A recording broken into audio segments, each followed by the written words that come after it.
Good afternoon. My name is Jürgen Steinmetz, joining you from eTurbo News in Honolulu. Today is January 11th and 12th for some of you, and we will start our breaking news show with Jens Threnhardt. He is the new CEO of the Barbados Tourism Board and will give us a taste of what it is to move from Bangkok to Barbados and run Barbados tourism in his newfound paradise. After this, we're going to talk to Dr. Peter Tarlow in College Station, Texas, about the current state of travel and tourism, COVID, and much more. Stay tuned and enjoy our broadcast. Thank you.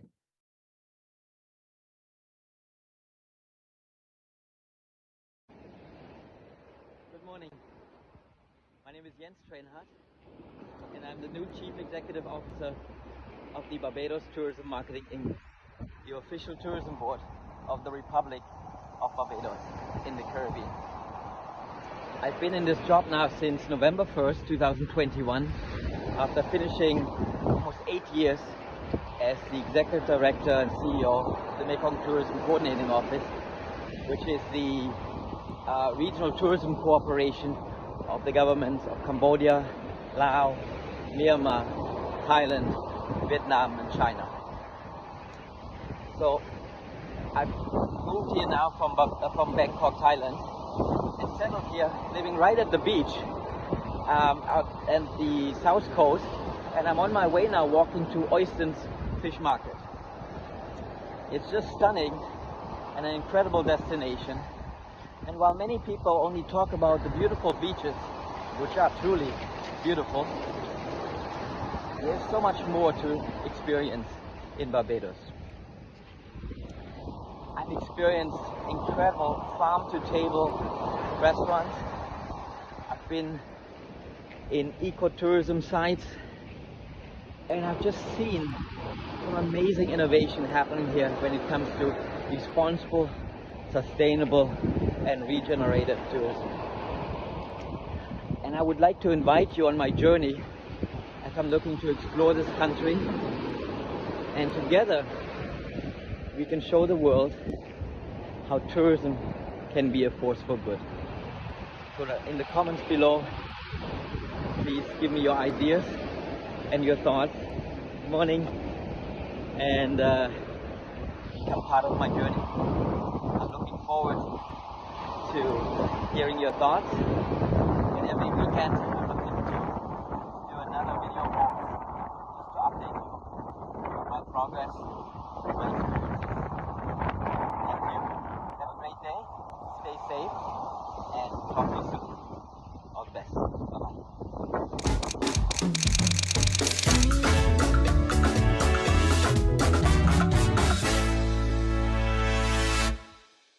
Good afternoon and aloha, as I usually say.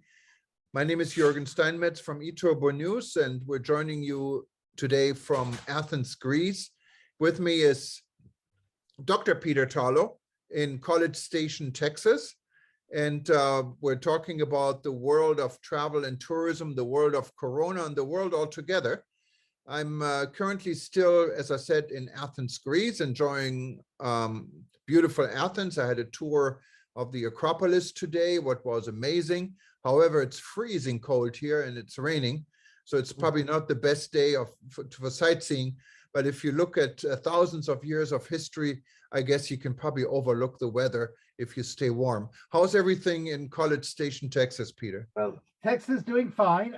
The weather today is coolish, but not freezing. It's probably in Celsius about 16, 17 degrees, about 65 degrees in Fahrenheit. And we have blue skies, a little bit windy, but you know, that's okay. That's not the end of the world. We certainly don't have any rain, and it's certainly not bitter cold. So I know you had the advantage of getting a post-Christmas sale and getting a brand new coat, you told me. And so you now have a winter coat for Hawaii, which will be very useful on the Hawaiian Islands, but maybe some other place it'll go. Well, I have a coat that was given to me in my training of the Royal Canadian Mounted Police by the Mounties when I was in the Yukon in northern Canada. and that coat is good for 40 below zero. And interestingly enough, 40 below zero is the same in both Celsius and Fahrenheit. It's where they cross. So if it's 40 degrees below zero, it doesn't matter if it's Celsius or Fahrenheit, you're very cold. But it was sunny that day in the Yukon, so that was the good part. And I do have the coat, and everybody laughs at me in Texas for having a coat that can go to 40 degrees below zero. Well, it's definitely not 40 degrees below zero. It's about 4 degrees above zero, but it feels it's quite cold because it's a strong wind, cold wind. And when you live in Hawaii, like I do, you're not used to this cold weather anymore. And certainly my coat probably wouldn't hold 40 degrees below either. But it was 40 degrees below zero. You don't even need a bridge. You can take a truck across a river just on the ice, and a plane can land on a river as if it were a landing strip. So that's very cold when you go to the Yukon. By the way, this has been a very cold winter across much of the Europe. The northeastern part of the United States is having a really cold period right now. I spoke with family members, and they told me that in the Washington, D.C. area, it was about 16 degrees Fahrenheit, which is about -7 degrees in the Celsius scale. So that's pretty cold, to say the least. And that leads to a whole nother issue, which is with the weather getting in the winter, we're seeing a real rapid rate of COVID, especially the Omicron, which is sort of related to a cold and to the flu. But this is the time of the year that if you haven't had your flu shot, please get it, because people are traveling, people are on trains, buses, and this should be a real reminder that we need to be looking at the total issue of health and not just one part of the health equation, because the winter is a time when flus develop, people are inside, and these are a whole series of problems. There's all sorts of comorbidities which are being confused with in mix with COVID. And the best way to really protect yourself against COVID, besides getting vaccinated, which I strongly recommend, is have the least number of comorbidities in your life.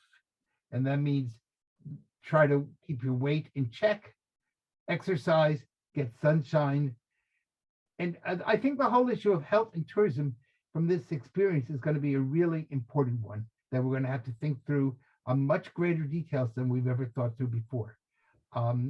There was a major bedbug invasion in lots of upper class hotels across the United States. And that's also a health issue. Yeah, and we actually reported about it yesterday. Chicago was the top of all cities in the United States with bedbugs. And we actually issued the 50 worst cities in the US. So it's a fun article. Go back a few articles down and you find it on eTurbo News. And yes, besides COVID, there are many other issues that can lead into COVID and people may not be aware of, but health tourism has always been important. We always think about tourism, about spas and fitness. Many people do either think about drinking alcohol and eating food. So it depends what side of the tourism enjoyment you want it to be. But it's part of the problem is it's very difficult to go into a restaurant and not have a lot of salt added to the food. Portions are not thought through carefully. Many restaurants really push, as do airlines, foods that are high in carbs and high in fats. Now, part of the reason they do that is because they're not terribly expensive and because of the fact that it'll fill you up. So they don't want people to be hungry. But on the other hand, having a high carb, high fat diet leads to comorbidities. It leads to diabetes, leads to obesity. I'm going to be traveling to Mexico at the end of this month. And Mexico has the highest obesity rate in the world, followed by the United States. Wow, I didn't know that. And part of the United States' obesity is, of course, we have many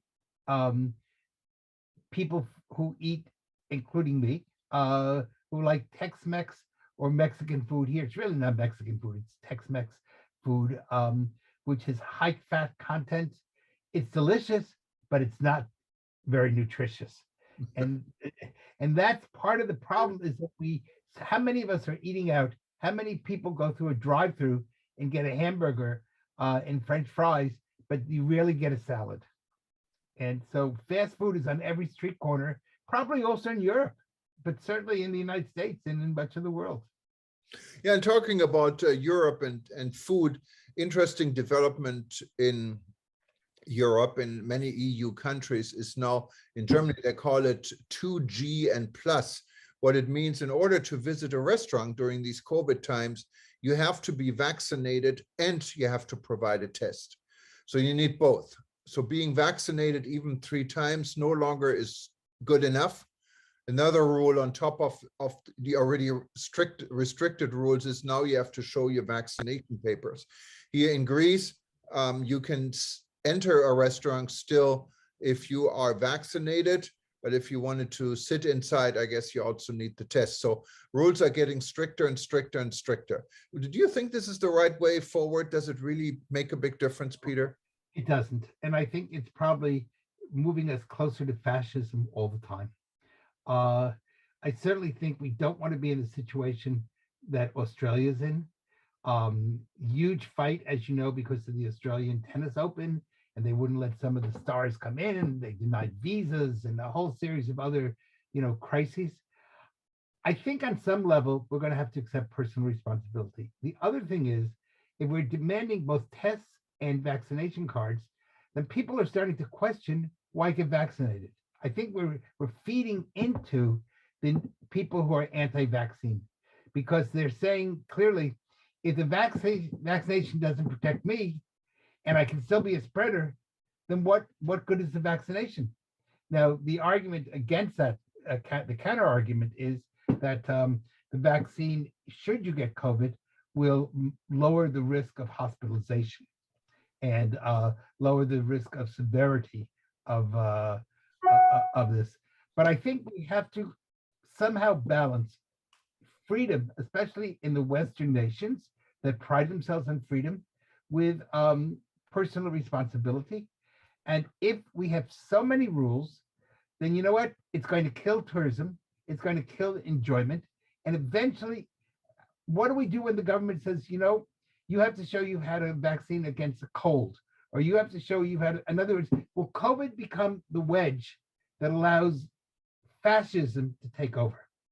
And I don't think that's good. I think we need to allow people to make certain personal decisions. And the nanny state has never been successful any place in the world. And that's on some level what we're doing. It's creating all sorts of problems. People in New York requires that you have a vaccine card to enter a restaurant. And now people with young children their children can't get vaccinated because they're 3 years old or 4 years old, can't go with their parents into a restaurant. And so people are walking away. And I think it will be, in the long term, it will have a very long-term negative effect. Yeah, I mean, the effect on the mental health is already quite severe. And I think we all have to balance this because on the other hand, Peter, if you look at the current situation, we have record COVID number, we have horrible COVID numbers, but in all essence, it's not worse than it was a year ago. It's probably less, even with the higher numbers when it comes to hospitalization and death. So we just have to learn how to balance all of this, I think. And part of these numbers are from the Omicron, which is for many people, especially if you've been vaccinated, a bad cold. And by the way, more and more testing is showing that if you've had the Omicron variant, it does provide you with antibodies. And therefore, I'm almost wondering on some level if we shouldn't be doing what, I don't know in Europe, but in the United States, when I was a little boy and somebody had mumps or somebody had measles, all the parents brought their children to get infected. There was no vaccine against mumps when I was a child. And so, but if you had the mumps, then you could never get them as an adult. And that was very important because mumps in an adult male is very serious. And a child, it's not much of a deal to do. So they had mumps parties. Literally, right. The goal was to get people sick so that they would have the antibodies in for life, and then that was it. You were done. So I had, when I was 5 years old, I had the mumps, and then nobody worried about it. The antibodies were in for me for life. I wonder if at some level, the fear that we're doing now with the Omicron, if we wouldn't be better, and a lot of medical professionals are saying that it's going towards herd immunity. And if we all just got Omicron, you know what? The virus, it might be a way of handling it. It just would not be a threat anymore, because we'd all have had it once, we're done, and it's over. And we do know that natural immunity is better than vaccines. Vaccines are good, and I push them. But there's nothing better than natural immunity, having it your own body producing those antibodies. Yeah, and this makes a lot of sense. And of course, we're not medical experts, so we don't know how this would play with COVID. It's a whole different animal, many people say, but there is a lot of confusion. There's really not one side. We should encourage everyone, before you make a decision, speak with your own doctor, because nobody knows your body as well as you in your own personal physician. So yes, we're not giving medical advice. We're giving tourism commentary with the hope that that will inspire you to speak to your personal health professional. But besides all, travel hopefully is here to stay. I enjoyed my little trip, even in the freezing cold weather, to Athens and Greece today. And there are people out at the Acropolis. I met a lot of Americans, I met Russians, I met Germans. So people do travel, maybe in smaller numbers, but travel is there to stay. And it's, after all, it's a business. I kind of feel sorry for the guy who's selling postcards in front of the Acropolis and no one is buying them. You almost feel like obligated to buy a postcard, because you see this poor guy not making a dime for hours, And so the industry. But at least they can buy postcards there. In much of the world now, it's very hard to find postcards. There's a big postcard shortage. Really? And part of that because of email and because of Zoom. In other words, rather than it used to be you buy postcards to send them home. Now you take a picture and you send the picture home on Zoom. So people aren't spending money on postcards. And if you want to buy a postcard, sometimes you literally have to spend a day seeking out a postcard. College Station is kind of a big place where people visit all the time. And my grandchildren wanted me to send them postcards when they were in summer camp. It took me all day to find postcards. I said, no, take a picture and send it to them on Zoom, on their website. So in Greece, there doesn't seem to be a problem, because I saw hundreds of souvenir stores and they're desperate to sell postcards. So send them over here. And I think there's plenty of postcards. Maybe what you should do is buy a whole large number of postcards and bring them back to Hawaii, and you can sell the postcards in Hawaii as if they were. And this is the famous Hawaiian Acropolis. Wonderful. There is a postcard shortage. On the other hand, the good news is that the cream cheese shortage seems to be going away, and that was a major crisis, but that seems to be solving. But there is a major problem in much of the world of supply chains and supply, and that's a real stores in many parts of the world have empty shelves, and no one's going to starve to death. I don't want to exaggerate, but what we are seeing is that it's hard to find this product or that product. Things are just beginning to be missing.